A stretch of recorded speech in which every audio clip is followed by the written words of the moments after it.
Okay, I'm not ready. I'm still tuning, but I thought I'd rather start at the right time rather than keep you waiting in the waiting room, so to speak. Well, what does that mean? Okay, that's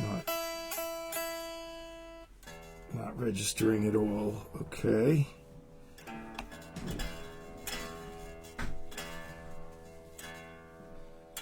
Now it is. Can you see my new poster in back of me? That was commissioned by Paul Lavenhar and done by Luann Steber for a gig that I just played. Wow, this is so off, this guitar.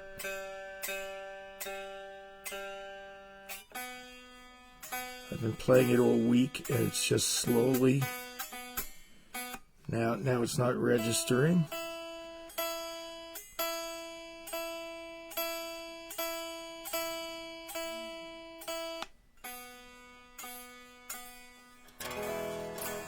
Now it's in tune. And how long will it stay in tune is a different question. Nobody's in the chat room yet, but I expect I'll hear from some people soon. Oh, what is that? Okay, I'm really not ready. You thought I was exaggerating, but no. I gotta do something here.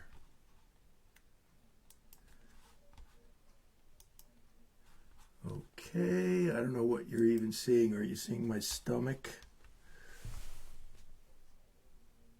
And I've got to stand here while the thing backspaces so I don't post the wrong thing. I got a cup of tea. I suggest that you grab yourself something. We'll make this into a little coffee house deal tonight. So, additionally,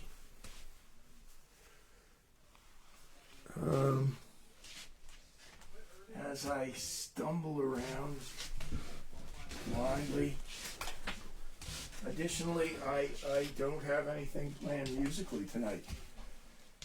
But don't fret. Sorry for the pun. Okay, Eli. Okay.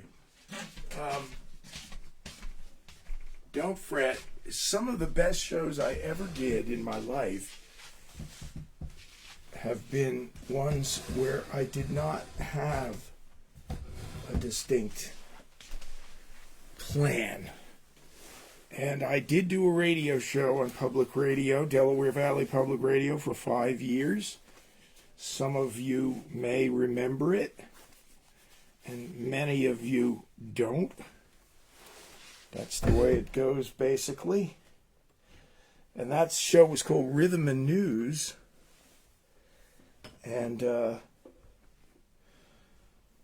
my friend Ted Lyons and I, he's still on WDVR every Thursday morning with the Honky Tonk Roadhouse. Great show.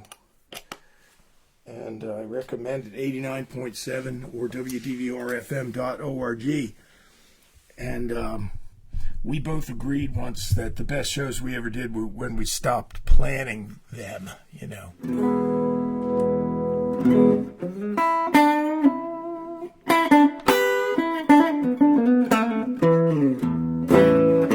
Still warming up here.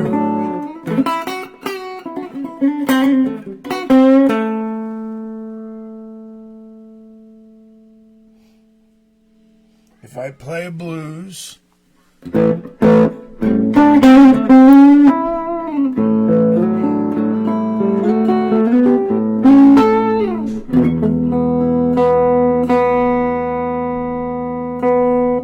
hi, Lewis.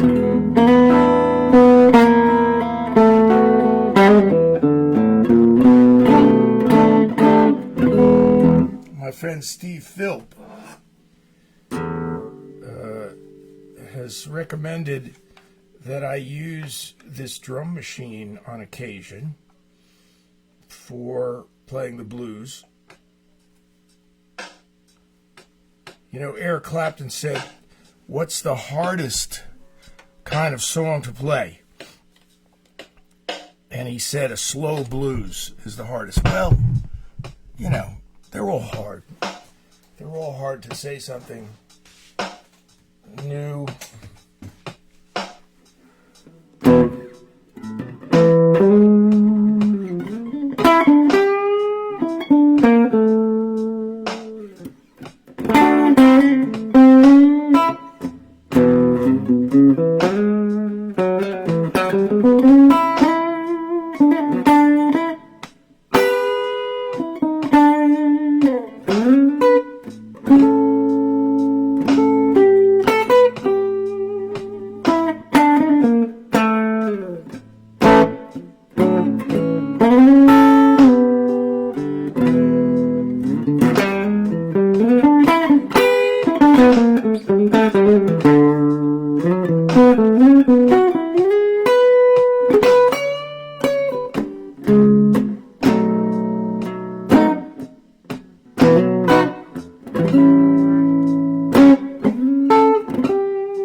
Have you ever loved a woman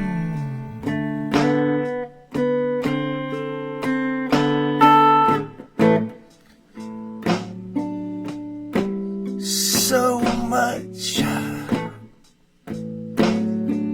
you tremble in pain?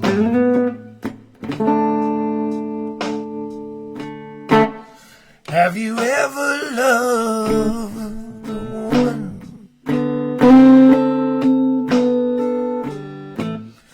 so much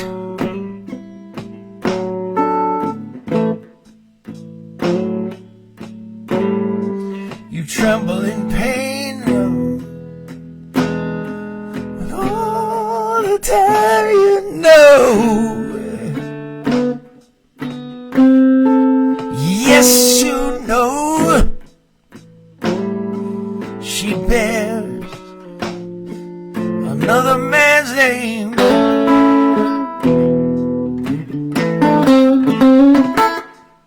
But you just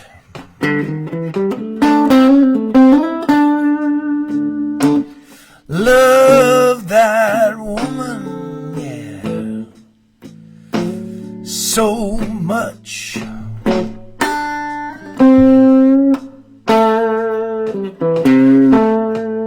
It's a shame and a sin.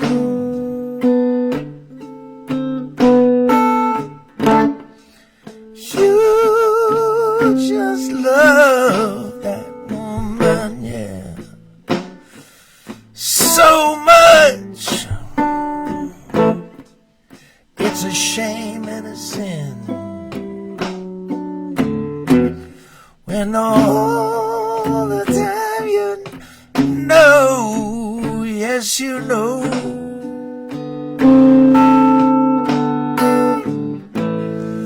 she belongs to your very best friend, yeah.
But you just love that woman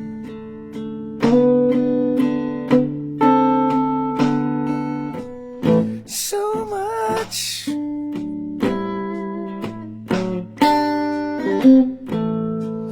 and you know you can't leave her alone.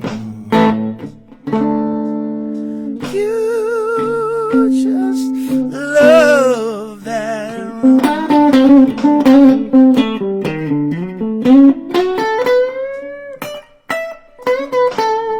so much.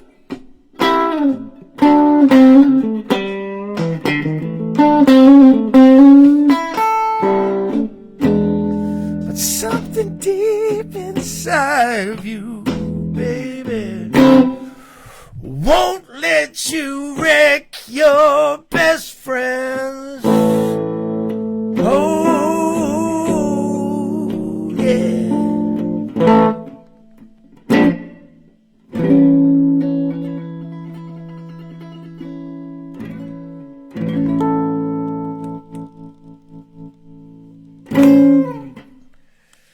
Well, I was telling my son this week as he was playing the keyboard, getting into it, I said, you know, the only mistake other than hitting an actual wrong note, when you play with the groove experts, of whom David Spinoza, my friend, is one, and I said their only perception of a mistake is really more about time than wrong notes. There's no wrong notes to them. And what do I mean by time? I mean that if you play ahead of the beat, thanks, Nancy. Good, Scott. If you play ahead of the beat with the R&B crowd, with the soul crowd, with the groove crowd, that's a glaring error to them. And I was ahead of the beat a couple of times on that last blues because I started, as you could hear, glacially slowly. Why? Why did I do that? Because that's how Clapton recorded it live. His version, his live version from the album E.C. Was Here, is a very, very glacially slow version. Where did that song originate? Well, it originated with a writer named Billy Miles, but where does it originate in our minds, on our radar, etc.? It actually was from the Derek and the Dominoes album. And hi, Alan LeBeau, I call him LeBeau, is in the house. And I want to say, for those of you who've been asking, Alan will join me here, I believe, the second Friday in May. We're going to get together again and do some of the, great classics of the 60s.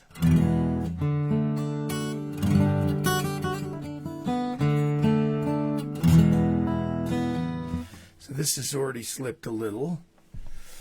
I have a couple of things in mind to play tonight on this guitar. I saw Livingston Taylor posted today on his page, Thank You Song, which is a song he wrote when he was 17. And I guess there's a live version now on his boxed set. So I'm going to do that song for you. And out on YouTube, oh man, my nails nails are in terrible shape here. Is there any chance there's a emery board nearby? Let me see. Liv and I recorded Thank You song together backstage at the New Hope winery. Excuse me for a minute. I'm going to have to go to the other room. Holy crap. Okay. I need to get rid of that anyway.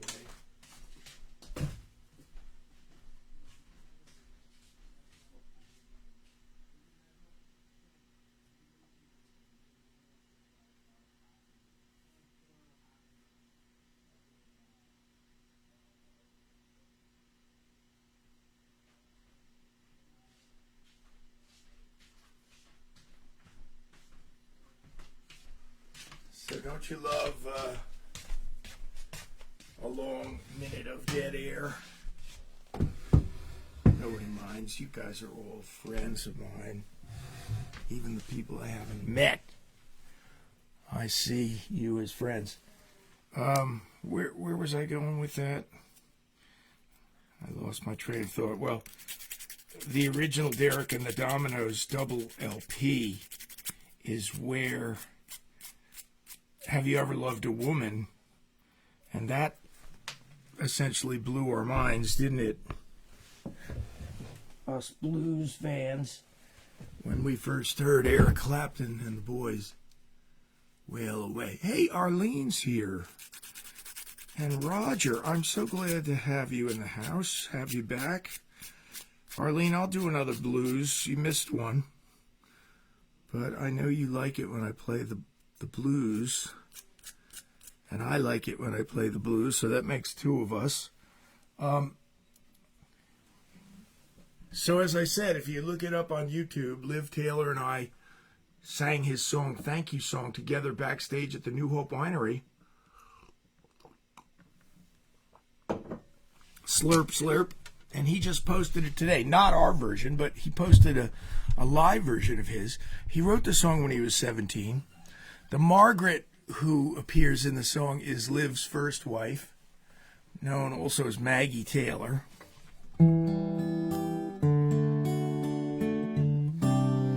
Let me see how this is registering here.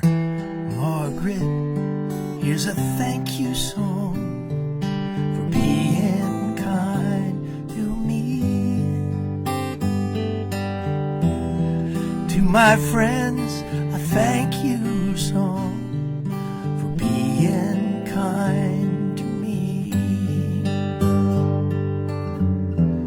Sleepy days I have known some, twisted father wings have shown some ways to live different from the ways I pray to die, Lord.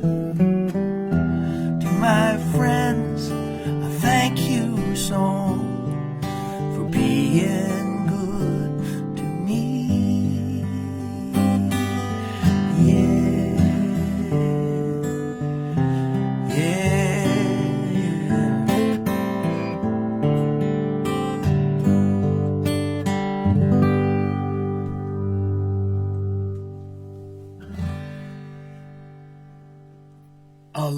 A short song, I love it. We need more of them, more short songs. What's the shortest song that McCartney has ever written? Maybe this. Can you take me back where I came from? Can you take me back? Can you take me back where I came from? Brother, can you take me back? Can you take me back? Oh, can you take me where I came from? Can you take me back?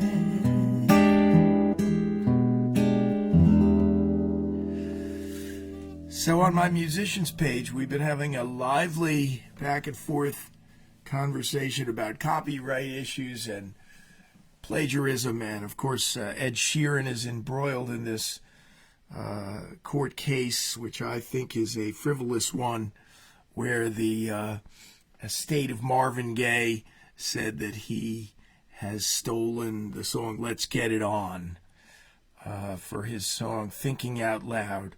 They're two completely different songs. He even brought his guitar and sang in the courtroom to show how different they were. They just basically use this kind of feel and this kind of little chord progression bass line. Well, I've got a song like this called Peace in the Middle of the Storm, so if it gets popular, I hope I don't get sued by Marvin Gaye and Marvin Gaye's estate.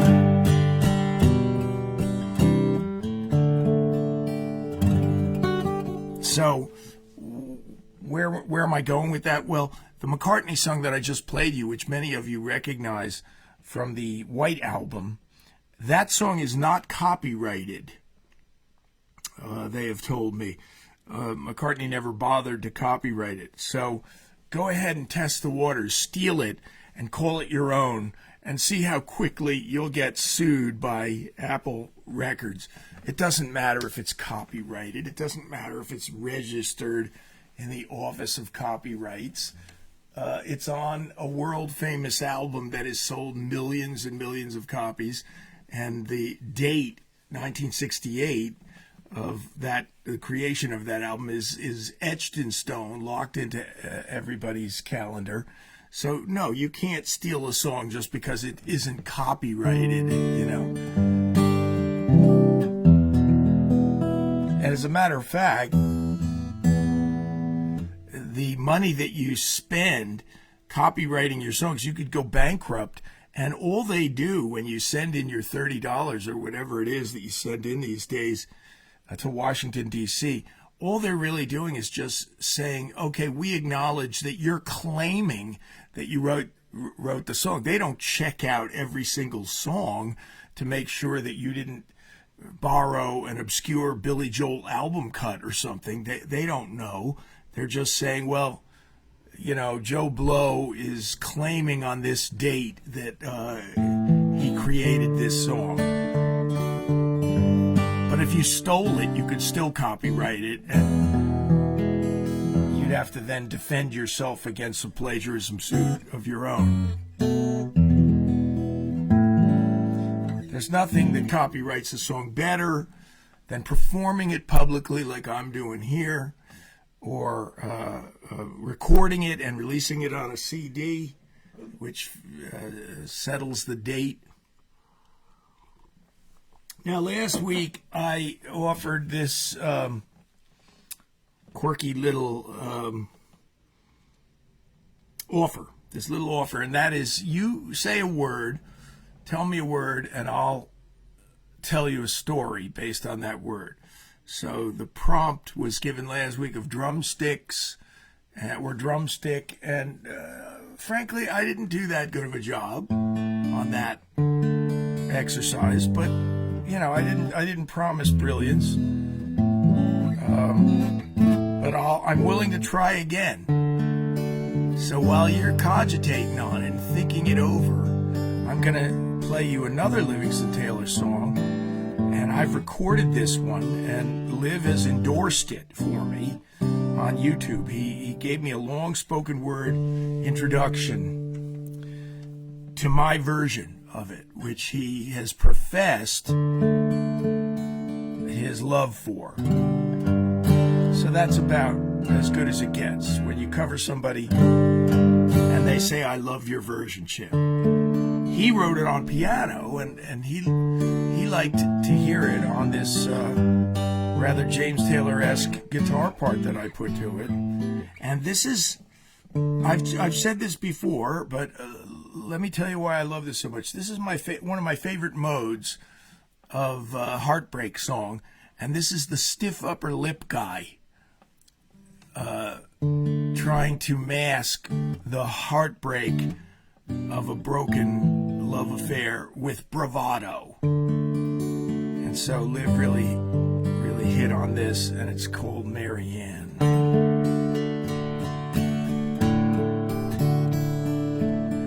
I know someday, very soon,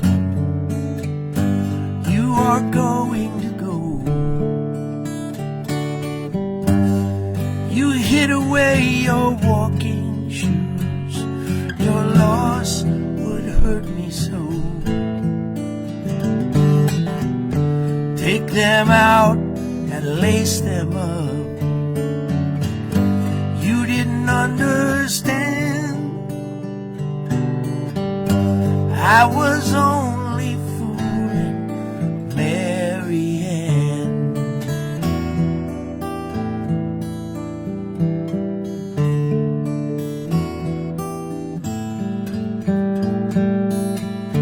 There's a big old hazy moon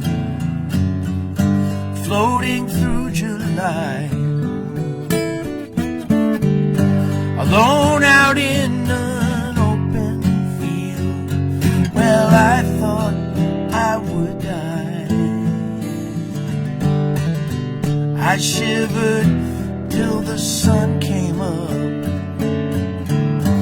till you took my hand.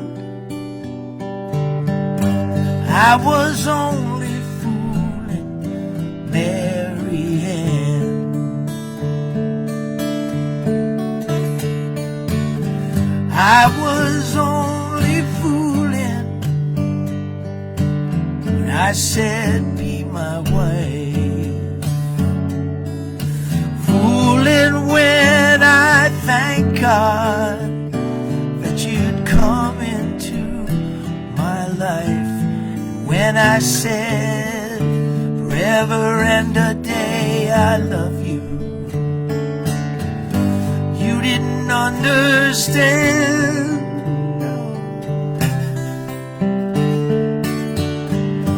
I was only fooling Mary Ann.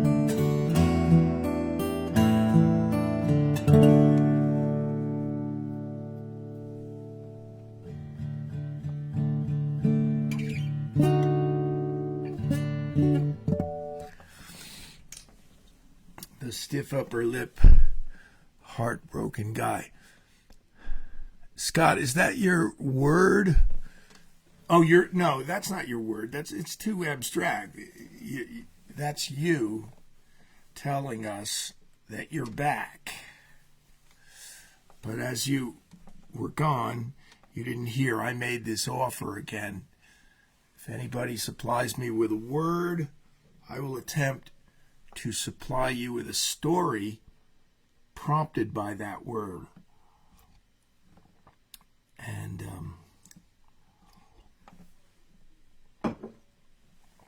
nothing off color or strange, but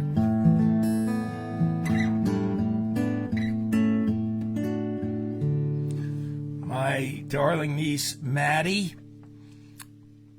took the photograph of the big old hazy moon. That is the photograph that accompanies that song out on YouTube. So if you look up Mary Ann by Folk Rock for You, Folk Rock, the number 4, the letter U. I'm very proud of that YouTube channel name.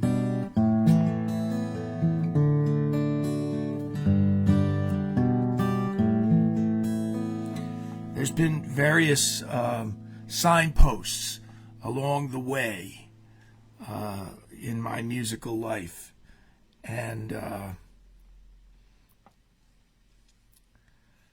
this one, off of James Taylor's third album, was a complete revolution in my life musically, because I just sat down and spent hours and hours learning how to play this note for note when this song came out. I guess I learned the songs off of Sweet Baby James note for note, but they weren't the same as this one. This one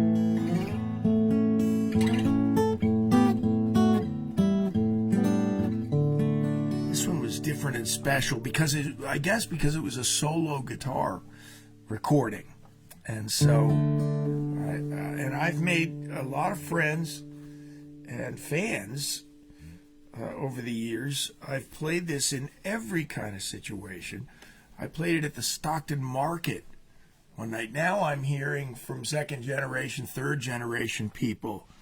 I played this song to audition at clubs when I was 18. I had to get fingerprinted down at the police station to play in a place that served alcohol. That's how old I am.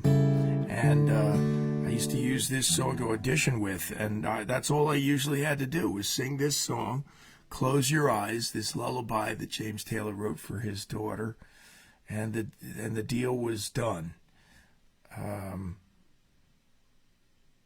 I sang it once at college, and when I was an awkward, unsociable freshman who hid out in his room writing songs, somebody invited me to a little gathering in the dormitory, and I went and played this song, and it made me popular, and it made me friends to be able to do this. I don't say popular in the sense that suddenly I was the popular man about campus. I just mean at this party, it made me popular. The last time I remember getting a real reaction from somebody was at the Stockton Market in downtown Stockton, and I played it, and a young lady who was working at one of the booths there, one of the stores there, probably the coffee store, and she said, "Oh, you know, my father used to sing that to me as a lullaby when I went to sleep." So now, you know, people are remembering it in a second generation way where it's part of their memories of growing up. So, gee, if I ever meet James Taylor, and I've just missed him about 5 times, and his own sister said to me, "You've never met James? We're going to have to do something about that," she said to me. And I said, "Kate, I'm ready when you are. I'm all ears." But I wanted to thank him for all the great music, but I should specifically thank him for this song, Close Your Eyes.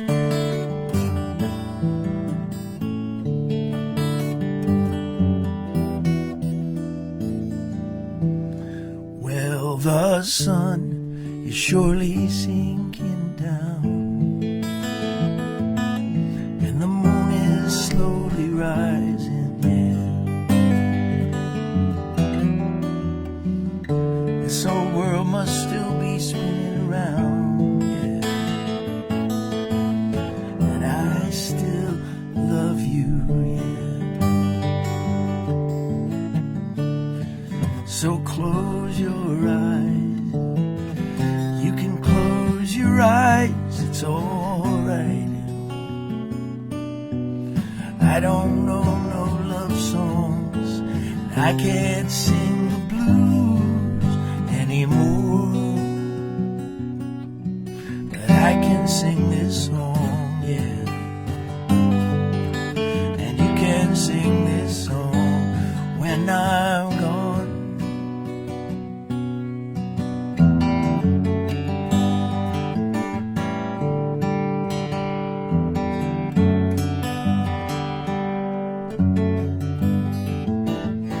It won't be long before another day.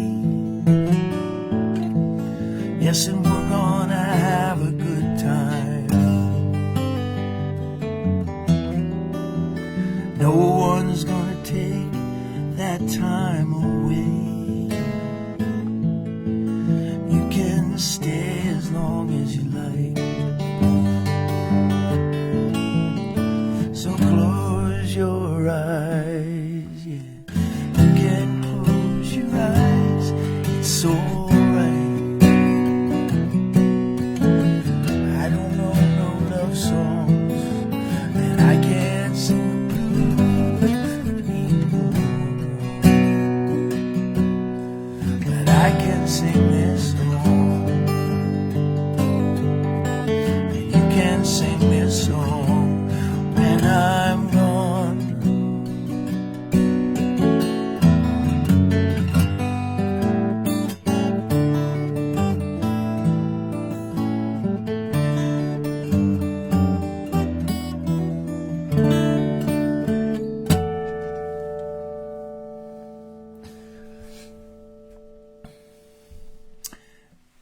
Thanks, Shay's here. Good to see you, Shay. I just played a gig last Wednesday, and a man came up to me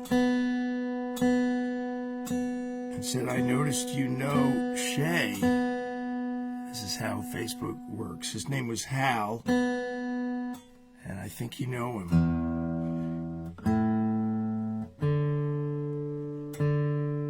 We both compared notes and extolled your virtues. That's what we did.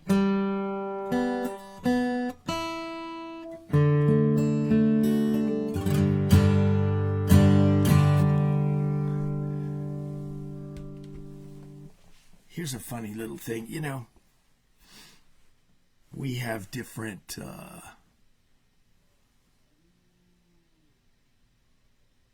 views of things by virtue of who we are, and you know, we have different memories.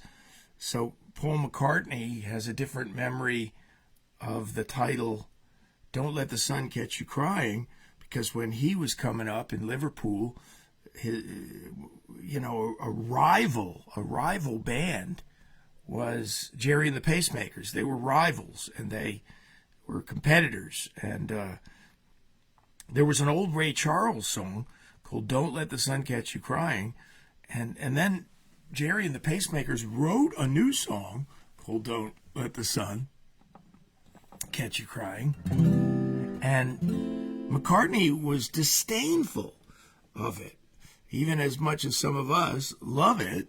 But he saw it from a different point of view. He was like, "Oh, they ripped off a great R&B title and made this Liverpool ballad out of it." And it bothered him so much that he eventually recorded a master. It's on the Flowers in the Dirt album. He recorded the old Ray Charles "Don't Let the Sun Catch You Crying." He wanted to kind of take it back, reclaim it. In the meantime, many of us from the 60s love this great ballad by Jerry and the Pacemakers. I've actually recorded it, and they play my version on WDVR every once in a while. My friend Deb and her husband Steve on their Thursday evening show, The Caravan. The Caravan is named aptly after Van Morrison.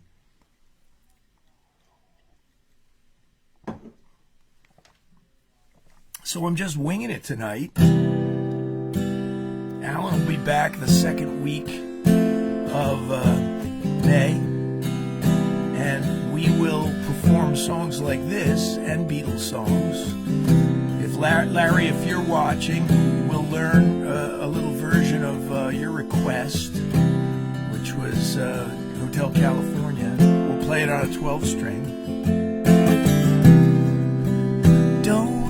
Sun catch you crying,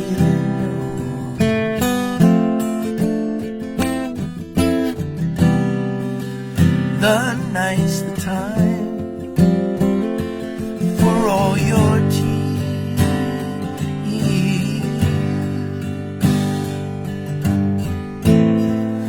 Your heart may be broken tonight, but tomorrow in the morning light, don't let the sun catch you crying.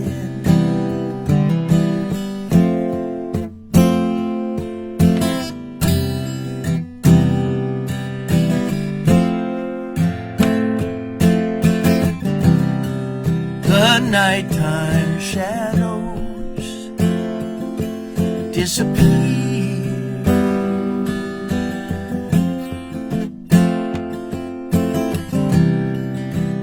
and with them go all your tears.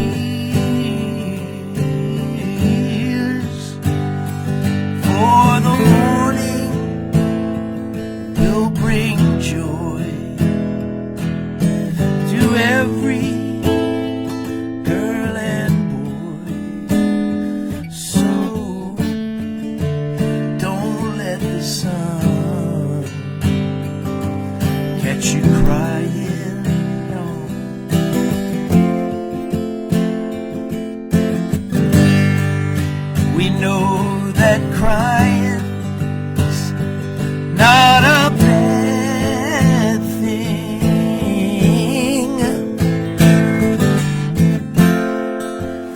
but stop your crying when the birds sing.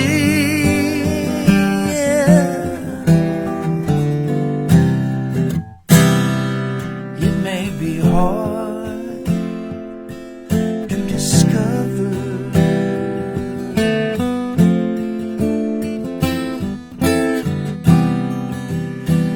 that you've been left for another,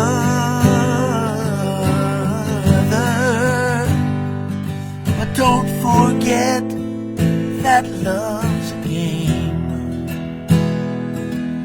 and it can always come again. So don't let the sun catch you crying. Don't let the sun catch you crying, oh no.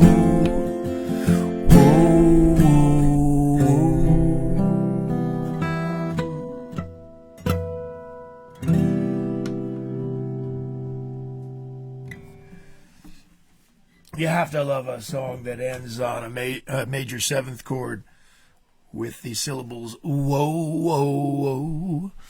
So nobody is taking me up on the challenge. You say a word, post a word, and I'll tell a story based on that word. That's my challenge. In the meantime, I want to show you something. I am entering into a new phase as an artist and as a lifelong painter. I'm not a Johnny-come-lately to this whole deal. I have been painting since I was around 12. I won a contest when I was 12, and that painting of a fox is currently hanging in our living room. So I guess my wife still likes it enough. This is perhaps one of my all-time best, I think, in recent years. And so because of that, I'm actually going to charge something commensurate with its closeness to my heart. So this painting is $125, an abstract, and it is on wood. It's 12 by 12. I'll send it to you anywhere in the world. Private message me if you're interested. Let me get to my other interface here for a moment where I can show you and I can see if these paintings are coming out. Yeah, there's a little bit of glare. Not there it is. There's no glare. That's the way it really looks. And I did this last September.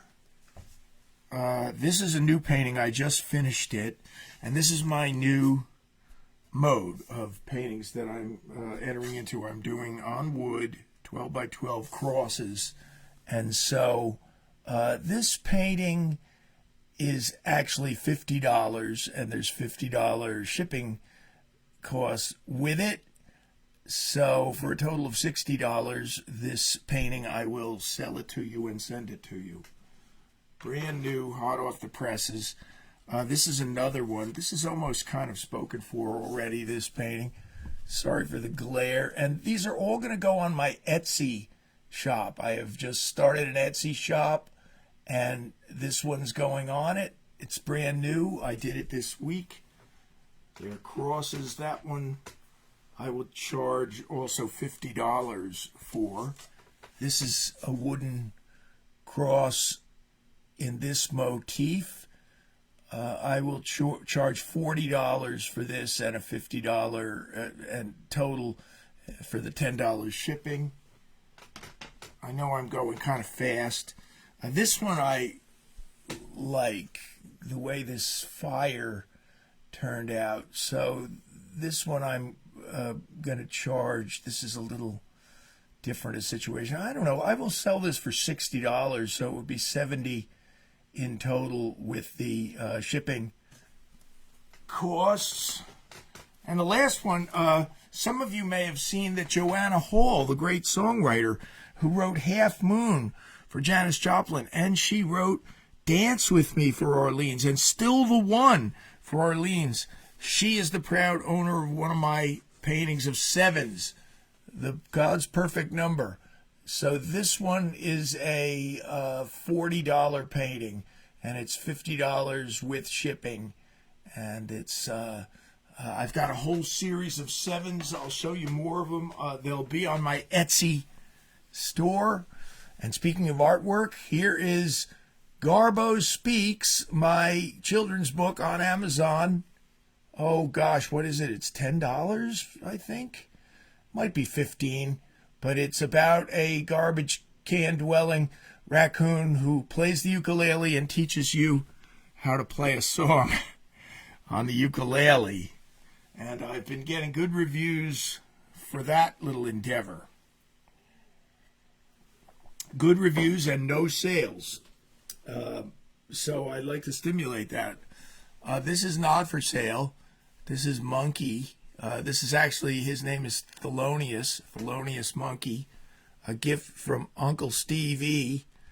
to Eli many years ago, and now he accompanies me in my songwriting efforts. So Scott So's word is pizza. Okay. Arlene's word is bridge, and I am going to honor both of those requests. And but you know, I'm going to exercise some of my own freedom of creativity here. Let me get to Scott's first. You know, I grew up in suburban New Jersey, which arguably is the greatest pizza in the world. It's even better than New York places in some ways. And out here in Lambertville, we have a place called Cantanzaretti's, which is just killer. Great pizza.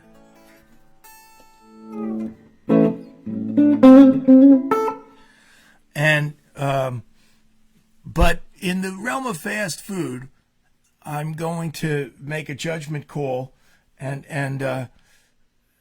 there's probably good pizza stories that I could tell, but I want to just shift the focus a little bit to fast food and Colonel Sanders, Kentucky Fried Chicken.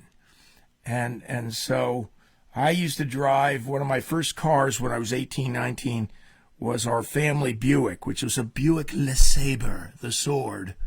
And what are you saying there, Scott? Yeah, KFC.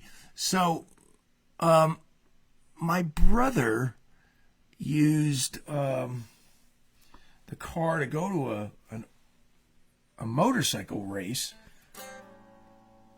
way back when, and then I used it again, and it needed gas, so I went to the gas station in Watchung, New Jersey. And I was a new driver, a little green, a little inexperienced, and I said to the attendant, who had kind of a toothpick in his mouth style guy, and I said, could you check the oil while you're filling up the tank? So the guy raises the hood of this big brown Detroit iron, and he comes over kind of casually in a New Jersey-esque way, and he says, hey, Mac, you got chicken under the hood. You got fried chicken under the hood. And I was completely baffled and confused. I was like, I don't know what that means. Does that mean my tappets are fried? The valves need cleaning? What does that mean? He goes, no, it means you got chicken. You got legs, thighs, breasts under the hood. I'm like, what? And I get up, I get out of the car, and I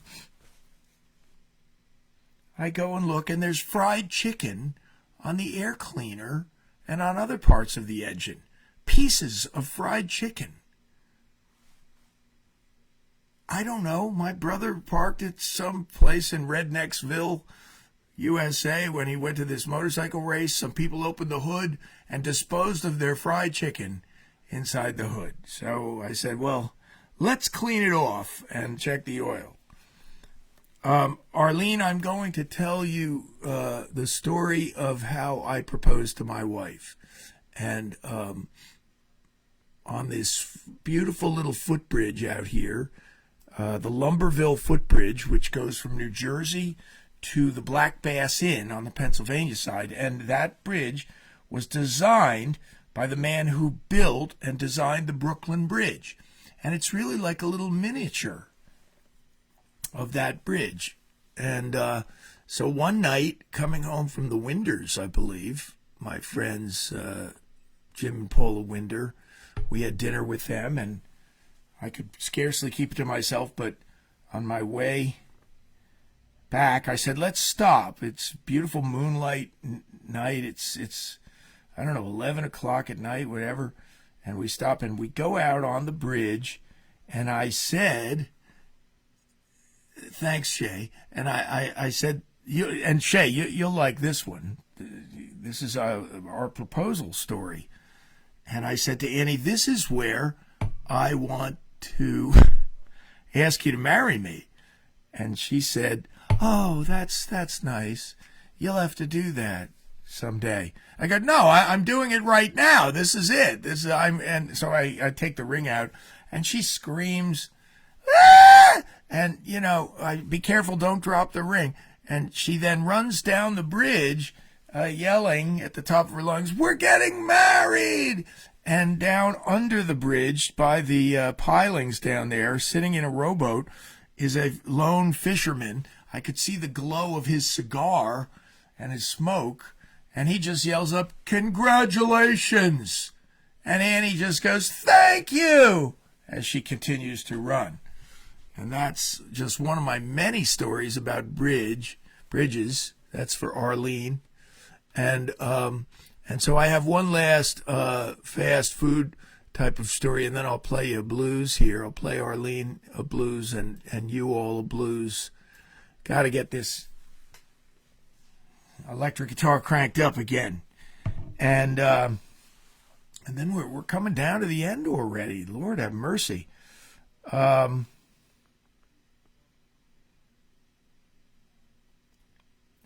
have a friend, Armand Kneps, and Armand and his merry band of friends used to come and see me play all the time, at O'Connor's mostly, in all different configurations, with Alan, with the Stingers solo, and Armand was an all-nighter. He was working all through the night as a baker, so he would go right from the gig to the bakery, and he was a bagel maker, so he worked for a bagel company in New Brunswick. I went down to see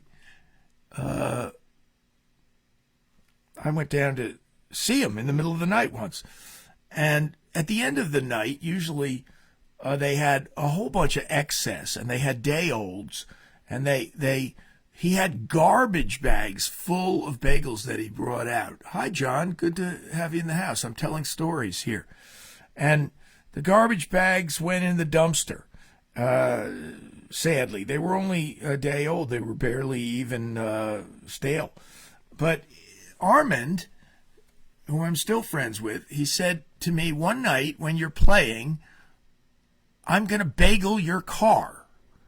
And, I dismissed this as utter lunacy and foolishness. And I was like, no, you're not. And he said, no, mark my words. One night you're going to come out at the end of the night and I'm going to have bageled your car. I had a green Volvo at the time and I locked it. I locked the car. Not that I was worried about somebody leaving bagels in it, but I locked the car. So one night, sure enough, at the end of my O'Connor's gig, I come out and there's bagels everywhere. There's bagels piled up on the antenna. There's bagels on the rear bumper. There's bagels on the front bumper. And then when I got in the car, Armand had literally broken into the car with a hanger, unlocked my car, and he left him in the glove compartment.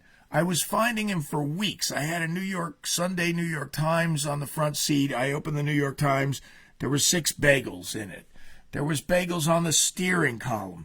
I finally got so sick of cleaning them off that I just left some of them, and I drove down the road, and they were falling off the car, rolling behind me on Mountain Boulevard. There were little children pointing, "Mommy, look, it's the Bagel Man." You know, and just to show him that it didn't bother me, I continued to drive to O'Connor's every day with about a dozen bagels on my car antenna piled up. And we never said a word. He didn't say anything when he saw me. I said nothing to him. We just continued on as if nothing had happened.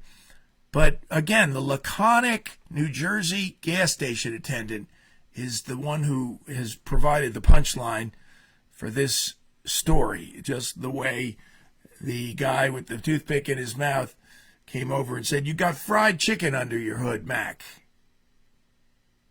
Well, I drive in to get gas out there on Mountain Boulevard in Watchung.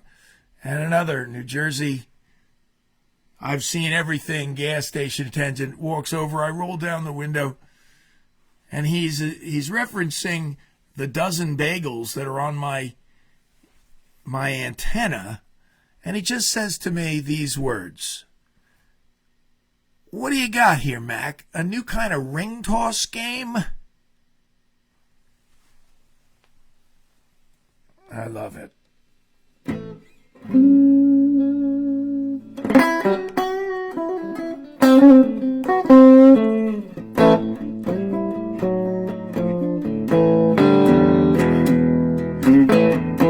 I've been to the East. Wait. Today, Farley's bookstore in New Hope, I said. Farley's bookstore had Jimmy Reed playing, they said, as they are reopening.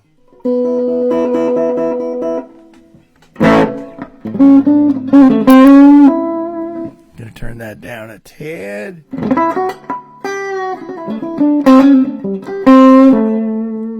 Well, this is a Jimmy Reed song, friends.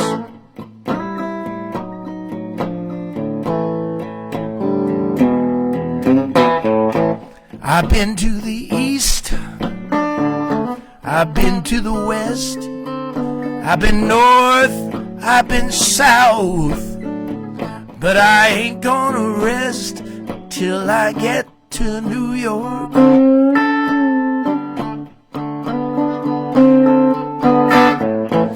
I'm going to New York, yeah. I'm going even if I have to walk, yeah.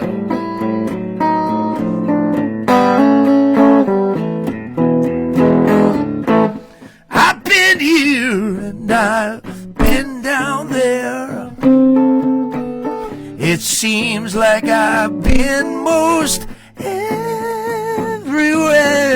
but I'm going to New York.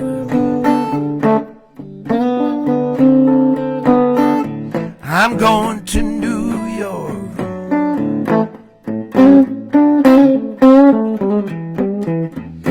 I'm going, even if I have to.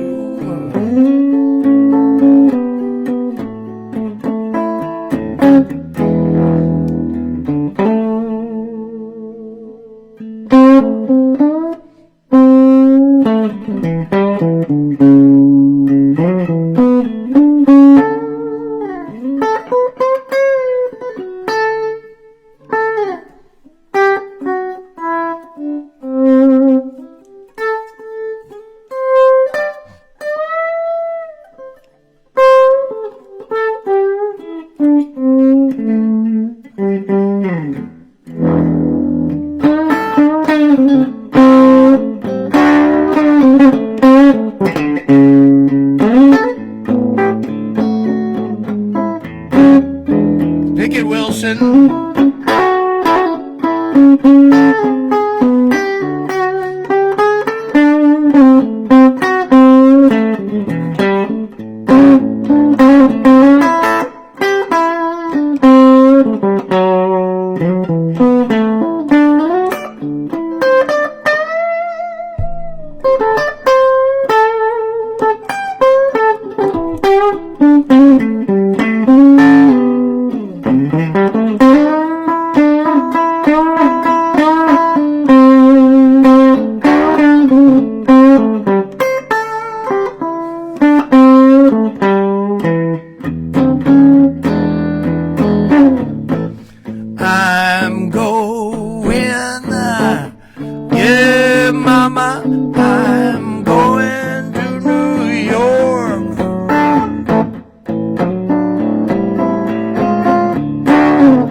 I'm going to New York.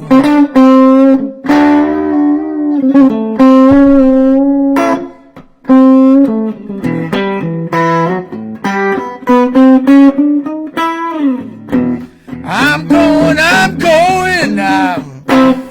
going, even if I have to walk.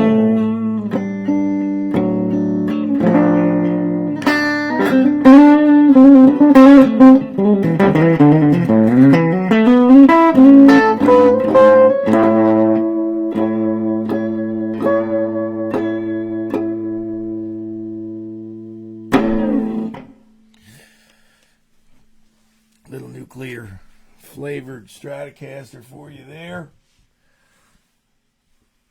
And I'm down to my last song, friends.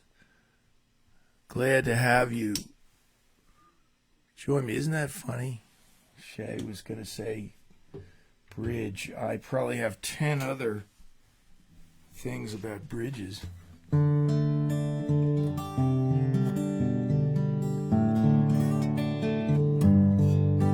Here's the first song that my dear friend Steve Philp and I wrote.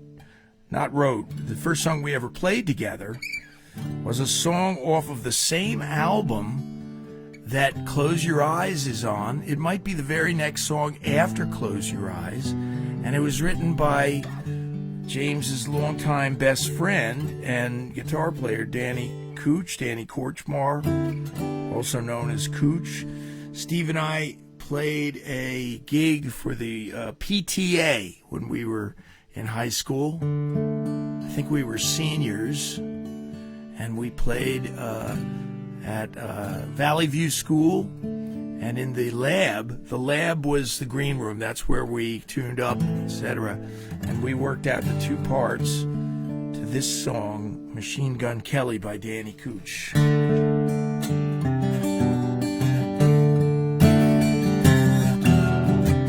This is roughly the James Taylor part.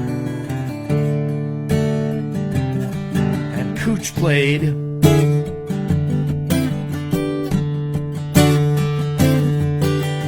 See how those two things go together? You talk about Machine Gun Kelly, lived along the outlaw trail. Machine Gun Kelly was a simple man, the woman was hard as hell. Watch out, Machine Gun, don't let her run you around. Don't let a woman put you 6 feet in the ground. Machine Gun, oh, yes indeed.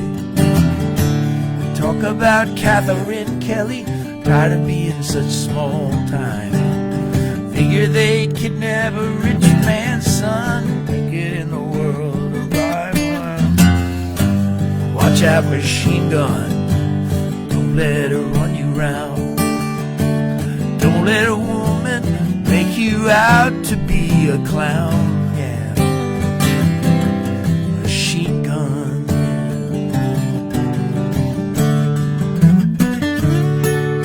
Yeah. Watch out, Machine Gun Kelly, careful of what you do now. You don't stop listening to your old lady, ain't no telling what'll happen to you now. Machine Gun, yeah.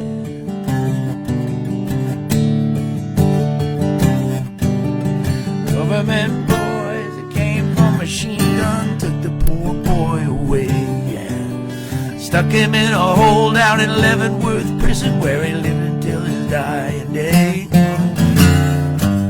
Watch out, Machine Gun, don't let her put you down. Don't let a woman put you 6 feet in the ground. Oh, Machine Gun.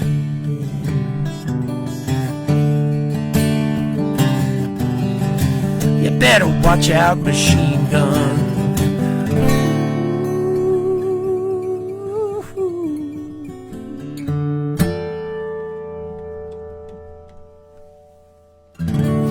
The virtual tip jar is right up there. If you want to scroll up and contribute to the ongoing show. Thanks, Shay. Thanks, Arlene. Goodbye, John. Goodbye, Scotzo. Goodbye, everybody. And if you're watching this on YouTube, happy to have you. And if anybody's interested in any of my paintings, here's number 7. That's a $40 painting with $10 shipping charges. So it's $50. Private message me if you're interested in any of them, or I might even accept a commission if you like the crosses and you'd like them in a particular color. Let me know. Thanks, Scotzo. You too. We'll catch you on the flip-flop. Alan will be here in 2 weeks to do more great Beatles songs and album cuts, etc. So thanks again. Have a great weekend.